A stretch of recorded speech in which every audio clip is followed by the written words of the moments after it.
भजे विशेषसुन्दरं समस्तपापखण्डनं स्वभक्तचित्तरञ्जनं सदैव राममद्वयम् जगकलापशोभितं समस्तपापनाशकम् स्वभक्तभीतिभञ्जनं भजेह राममद्वयम् निजस्वरूपबोधकं कृपाकरं भवापहं समं शिवं निरञ्जनं भजेह राममद्वयम् सह प्रपञ्चकल्पितं ह्यनामरूपवास्तवं निराकृतिं निरामयं भजेह राममद्वयम्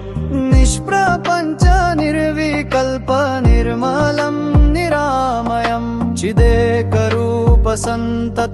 भजेह राममद्वयम् भवाब्धिबोधरूपकं यशेषदेहकल्पितं गुणाकरं कृपाकरं भजेह राममद्वयम् महावाक्यबोधकैर्विराजमन्वाक्पदे परक्तमनुव्यापकं भजेह राममद्वयम् शिवप्रदं सुखप्रदं भवच्छिदं भ्रमापहं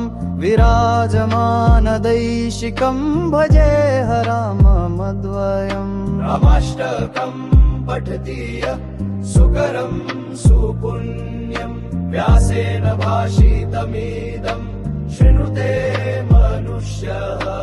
विद्यान् श्रियं विपुलसौख्यमनन्तकीर्तिं